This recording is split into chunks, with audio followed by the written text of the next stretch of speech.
इस वीडियो में हम प्रकृति कक्षा 5 के कितना सीखा 4 का हल देखेंगे। प्रकृति कक्षा 5 पर ये हमारा अंतिम वीडियो है। हमने इस पाठ्य पुस्तक के सभी पाठों के अभ्यास प्रश्नों का हल किया है। आप सभी पाठों के वीडियोज़ चैनल की प्लेलिस्ट में जाकर देख सकते हैं। तो कितना सीखा 4 प्रकृति कक्षा 5। पहला प्रश्न है हमारा, रिक्त स्थानों की पूर्ति कीजिए। आपको ये खाली जगह भरने हैं। पहला कथन है इसमें, बीज को और खराब कर देते हैं। तो बीज को चूहे, घुन और अन्य कीट खराब कर देते हैं। आगे, बीज से नन्हे पौधे का बनना बीज का कहलाता है। तो बीज से नन्हे पौधे का बनना बीज का अंकुरण कहलाता है। पृथ्वी के गोल आकार का प्रतिरूप कहलाता है। पृथ्वी के गोल आकार का जो प्रतिरूप होता है उसे हम ग्लोब कहते हैं।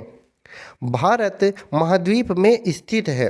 तो भारत एशिया महाद्वीप में स्थित है। आगे देखते हैं, लोकसभा के सदस्य साल के लिए चुने जाते हैं। तो लोकसभा के जो सदस्य होते हैं वो 5 साल के लिए चुने जाते हैं, और इसी तरह से जो राज्यसभा के सदस्य होते हैं वो 6 साल के लिए चुने जाते हैं। लोकसभा के सदस्य 5 साल के लिए चुने जाते हैं और राज्यसभा के सदस्य 6 साल के लिए चुने जाते हैं। आगे देखते हैं हम अपने दूसरे प्रश्न को। मिलान कीजिए। आपको यहाँ पर मिलान करने हैं, सही जोड़े बनाने हैं। अब इसमें सबसे पहले है आपके सामने स्वतंत्रता दिवस। तो हमने ये मिलान कर दिए हैं। स्वतंत्रता दिवस 15 अगस्त, गांधी जयंती 2 अक्टूबर, पृथ्वी का सबसे गहरा स्थान तो ये है मेरियाना गर्त, और ये प्रशांत महासागर में स्थित है। पृथ्वी का सबसे गहरा स्थान कहाँ पर है? मेरियाना गर्त है, और ये प्रशांत महासागर में स्थित है। सबसे बड़ा महाद्वीप एशिया है। पृथ्वी पर जल का भाग, तो पृथ्वी पर 71% जल स्थित है। तो जल का भाग कितना है? 71%। अब हम देखते हैं अपने तीसरे प्रश्न को। तीसरा प्रश्न है हमारा, निम्नलिखित प्रश्नों के उत्तर लिखिए। आपको इन प्रश्नों के उत्तर लिखने हैं। पहला प्रश्न है इसमें, मूलांकुर और प्रांकुर से आप क्या समझते हैं? मूलांकुर और प्रांकुर से आप क्या समझते हैं? तो सबसे पहले आसान सी भाषा में आप समझ लीजिए। मान लीजिए ये हमारे सामने कोई बीज है। जब ये बीज अंकुरित होगा तो अंकुरित होने के बाद आपने बीजों को अंकुरित होते हुए देखा होगा। जब बीज अंकुरित होते हैं, अंकुरित होने के बाद आपने उनमें एक सुई जैसी संरचना देखी होगी। बीज के अंदर एक सुई जैसी संरचना दिखाई पड़ती है।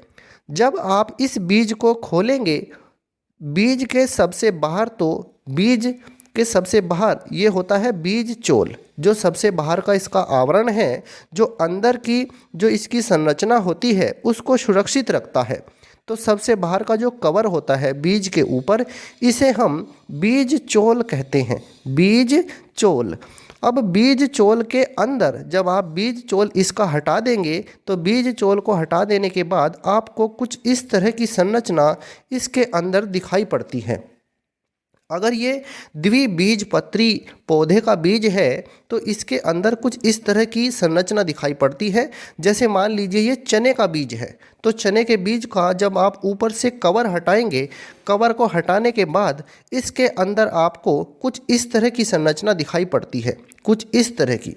अब इस बीज के अंदर जब हमने इसको खोला है, ये हैं इसके बीज पत्र। ये दोनों इसके बीज पत्र हैं। ये दोनों जो हमने बनाए हैं ये इसके बीज पत्र हैं। बीज पत्रों के बीच में एक थोड़ी सी छोटी सी संरचना रहती है जिससे ये दोनों बीज पत्र जुड़े रहते हैं।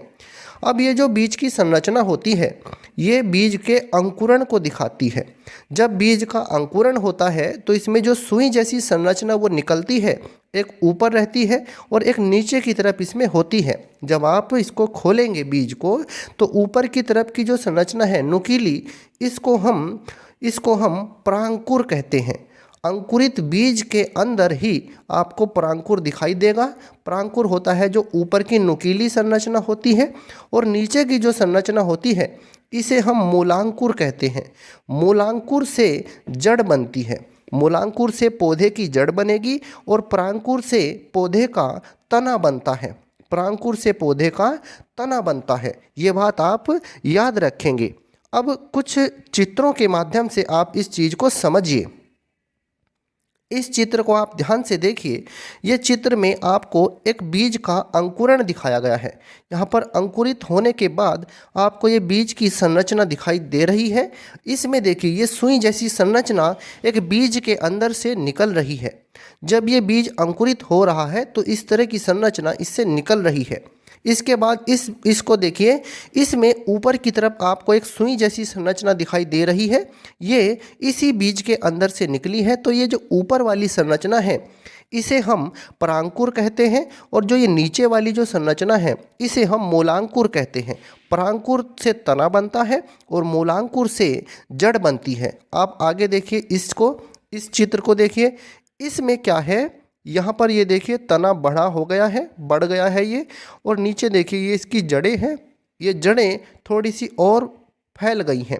तो इस तरह से ये विकसित होता है। कोई भी पौधा, किसी बीज से कोई भी पौधा इस तरह से बनता है। अब इस चित्र में देखिए ये तना बिल्कुल सीधा हो गया है और यहाँ से ये जो संरचना थी ये समाप्त हो गई है और इसके बाद यहाँ पर ये पूर्ण रूप से जड़ में बदल गया है। तो ये नीचे का जो हिस्सा है ये मूलांकुर है और ऊपर का जो हिस्सा है ये परांकुर है। तो आगे हम इसमें लिखेंगे क्या, ये बात आपको समझनी है। अंकुरित बीज के अंदर भ्रूण रहता है। जो अंकुरित बीज होता है, अंकुरित बीज की संरचना हमने आपको बनाकर अभी बताई थी। अंकुरित बीज के अंदर एक छोटी सी संरचना होती है, इसे हम भ्रूण कहते हैं। भ्रूण रहता है। अब भ्रूण का जो निचला सफ़ेद भाग होता है उसे हम मूलांकुर कहते हैं। किसी भी भ्रूण का नीचे का जो सफ़ेद भाग होगा उसे हम मूलांकुर कहते हैं और इसका जो ऊपर का नुकीला भाग होता है ये वाला, इसे हम परांकुर कहते हैं। यही बात आपको याद रखनी है। मूलांकुर क्या है, जो अंकुरित बीज में नीचे का हिस्सा होता है उसे मूलांकुर और ऊपर का जो हिस्सा नुकीला रहता है उसे हम परांकुर कहते हैं। परांकुर से तना बनता है और मूलांकुर से जड़ बनती है। अब हम एक चित्र और आपको दिखाते हैं। ये भी कुछ मूलांकुर और परांकुर को दिखा रहा है। अंकुरित बीज आपके सामने है। अंकुरित बीज से ये यहाँ पर जो सुई जैसी संरचना निकल रही है ये है आपकी सुई जैसी संरचना। जब ये और खुलेगा तो इससे दो संरचनाएं निकलेंगी, एक मूलांकुर और एक परांकुर।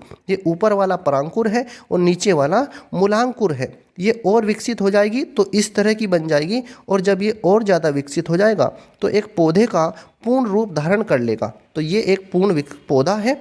तो आगे देखिए आप, ये मूलांकुर और परांकुर की जो कंसेप्ट है ये आपको समझ आ गई होगी। परांकुर ऊपर होता है, मूलांकुर नीचे होता है। अब हम बढ़ते हैं अपने अगले प्रश्न की तरफ। बीजों के अंकुरण के लिए किन किन चीज़ों की आवश्यकता होती है?